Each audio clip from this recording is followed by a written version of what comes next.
Well, thank you so much. I really appreciate that. I'm overwhelmed with how nice everybody is. First of all, I'd say this is Star Wars Day, and May the 4th be with you. My wife would not let me wear my Darth Vader costume. She thought it would be inappropriate. But it is interesting that I take things like Star Wars, and we did a compare and contrast recently, well, actually this time of year, with the Civil War and Star Wars, and you'd be amazed the comparisons between Civil War and Star Wars. And so it's amazing what the kids come up with. So anyway, so I didn't wear the Darth Vader costume. That would have been interesting. I do want to have lots of folks I want to thank, and of course, first of all, thank the Lord. All glory goes to Him. The providence that I can look back and see the hand of God and put me where I am, put me in the right location. And I thought I might be somewhere else. I might be at this place. But I can see His infinite wisdom and where He put me where I need to be, and I'm thankful for that. Thankful for my family. My wife is a library media specialist at one of our elementary schools in Huntsville. She is always very supportive. She's always challenging me. She said, you could be doing this, or you could be doing that. And, she tells me what I need to be doing. That's part of her job, I suppose.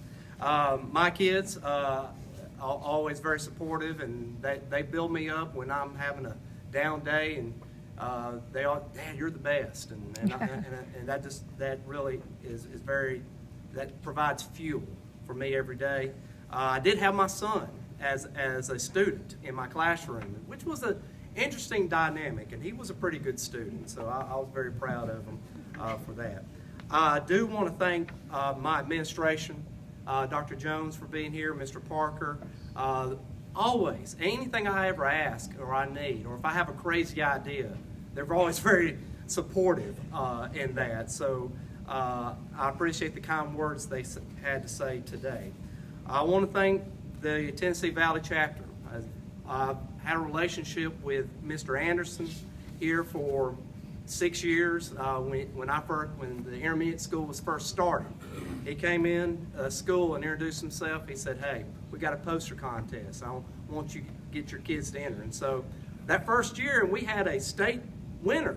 That first year I did it, and so I was like, "Hey, let's keep doing this." And so Mr. Anderson's always been very helpful, and I'm always pleased to have him and Mrs. Anderson come in and give their presentation once a year about the Revolutionary War, and it does help bring that history to life. One of the things that, if you've ever watched any of these interview shows of the ignorance that's out there about American history, I saw one video clip and they asked somebody, "Oh, which country did we declare our independence from?" And the young man went, "China?" And I'm like, and you would think that this is not out there, but it's out there, the ignorance. And so that's my motivation every day, to make sure that the students that come through my classroom know that we did not declare our independence from China. It was Great Britain, right? Am I correct on that one? That's what I've been telling them, so I hope that's correct. But anyway, the American Revolution is a big part of the 5th grade curriculum. We study American history from the beginning all the way through Reconstruction. This week, we're getting into the Civil War. And so we don't have a whole lot of time, but we're going to hit the highlights and do what we can and then get into Reconstruction. And then at that point, in 1877, 6th grade solstice takes over. Teaching is becoming more and more difficult with all the different technologies. Technology is great, but there's also some of those personal soft skills that kids don't have these days. And be honest with you, some of my students have the attention span of the jelly bean. And so it's become more and more difficult to come up with things to keep them engaged. And so that's one of my key words every day that I think of. What am I going to do to get this student engaged? How am I going to get them involved? How am I going to get them interested? And that is a challenge. One of the things I try to do, I do this every day, is we sing a patriotic song at the beginning of every class period. And so my coworkers sometimes tease me about it, and they say, oh, what song are we going to sing today? I have a rotation of the Star Spangled Banner, My Country 'Tis of Thee, God Bless America, and America the Beautiful. And we just rotate, because those are traditional songs that kids don't know.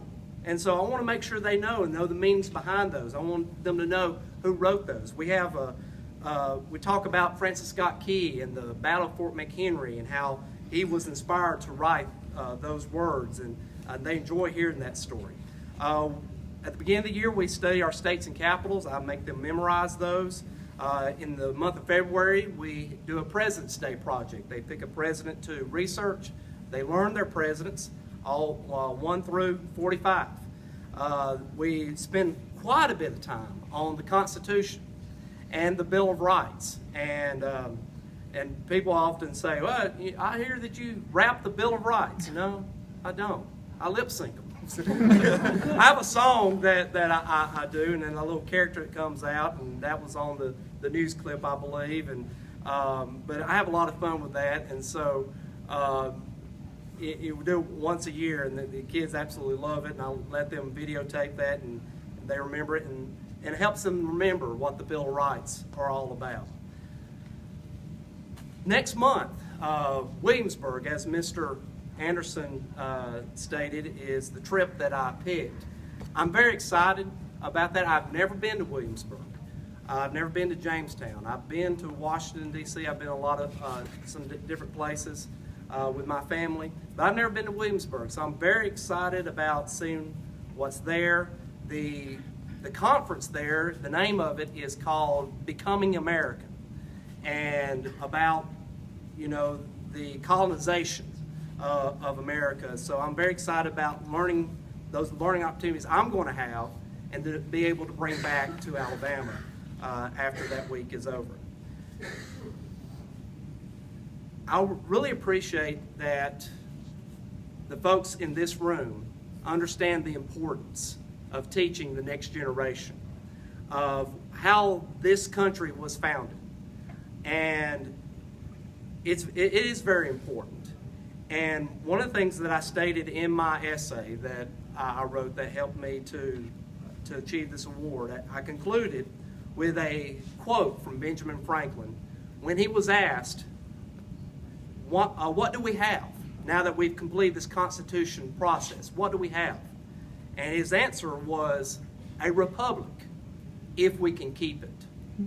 And the idea is, as long as we are teaching the next generation what freedom and liberty and being a citizen and being an active citizen in our communities is all about, if we don't do that, we're not going to keep this republic.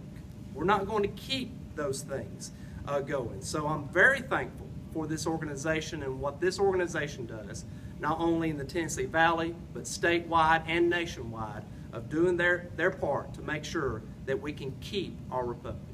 Thank you so much.